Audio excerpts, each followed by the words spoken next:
C P എമ്മിന്റെ ഉടുമുണ്ടഴിഞ്ഞ് അടിവസ്ത്രവും അഴിഞ്ഞിരിക്കുമ്പോൾ അതിനെക്കുറിച്ചല്ല അന്വേഷിക്കുന്നത്. B J P എങ്ങനെ ജയിച്ചു എന്നാണ് എനിക്ക് തോന്നുന്നത്.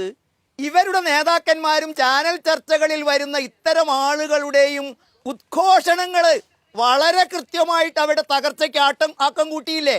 നോക്കൂ, ഞാൻ ഇവിടെ സി പി എമ്മിനെ ആക്രമിക്കാതെ വിട്ടതാണ്.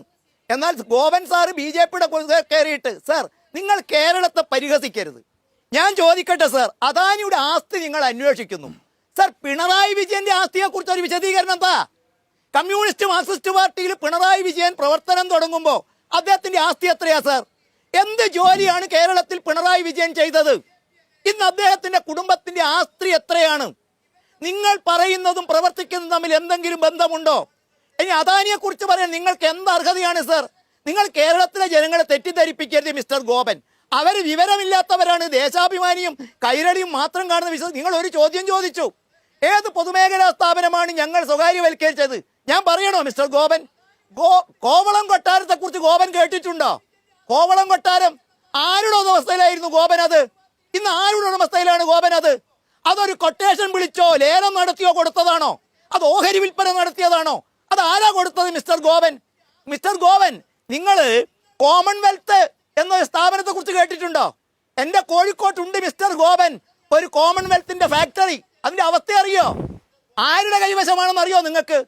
ബഹുമാനപ്പെട്ട കോടതി, രാഷ്ട്രപതി അടക്കം അത് തിരിച്ചു പിടിക്കാൻ വേണ്ടി കൊടുത്തു. നിങ്ങളുടെ ഒരു മന്ത്രിയുടെ പിതാവും, ഞാൻ അടിവരയിടുന്നു, നിങ്ങളുടെ ഒരു മന്ത്രിയുടെ പിതാവും ഒരുപറ്റം ആളുകളും ചേർന്ന് അവിശുദ്ധമായ ഒരു കമ്മിറ്റി ഉണ്ടാക്കി കോമൺവെൽത്ത് ഭൂമി തട്ടിപ്പറിച്ച് കീശയിലാക്കി കോഴിക്കോടിന്റെ ഹൃദയഭൂമിയിൽ. മിസ്റ്റർ ഗോപൻ, ആരുടെ കാലത്താണ് സർ ചെയ്തത്? സർ, കോഴിക്കോട്ടുള്ള കേരള സ്റ്റീൽ കോംപ്ലക്സിനെ കുറിച്ച് നിങ്ങൾ കേട്ടിട്ടുണ്ടോ? അത് ആരുടെ സ്ഥാപനമാണ് നിങ്ങൾക്കറിയോ?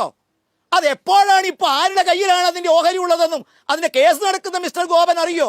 അതുകൊണ്ട് നിങ്ങൾ ഒരു കാര്യം ഉറക്കെ പറയണം ഗോപൻ, നിങ്ങൾ ഈ പറയുന്നതും നിങ്ങൾ പ്രവർത്തിക്കുന്നതും തമ്മിൽ, നിങ്ങൾ ചാനലിൽ വന്ന് ഇന്ന് ഇങ്ങനെ പറയുമ്പോൾ കേരളത്തിലെ ജനങ്ങളുടെ ബോധ നിലവാരത്തെ നിങ്ങൾ വെല്ലുവിളിക്കരുത്. അദാനി മുതലാളിയായിട്ടുണ്ട്, അദാനി ജോലി ചെയ്തിട്ടുണ്ട്, അദാനിക്ക് സ്ഥാപനമുണ്ട്, ഊരാളുങ്കൽ കോൺട്രാക്ട് സൊസൈറ്റി, അതിന്റെ ആസ്തിയിലും വർധനമുണ്ടായിട്ടുണ്ട് ഗോപൻ. അവർ ജോലി ചെയ്തിട്ടുണ്ട് ഗോപൻ, അവർ പ്രവർത്തിച്ചിട്ടുണ്ട് ഗോപൻ.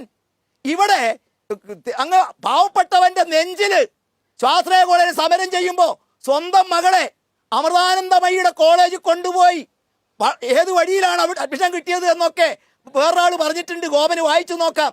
ആ മകള് നിഷ ചോദിച്ചപ്പോൾ നിങ്ങൾ ചൂടായില്ലേ? മാസത്തിൽ ഒരാൾക്ക് കിട്ടുന്ന കൂലിക്ക് പറയുന്ന പേര് മാസപ്പടി എന്നല്ലാതെ പിന്നെ എന്താ ഗോപൻ?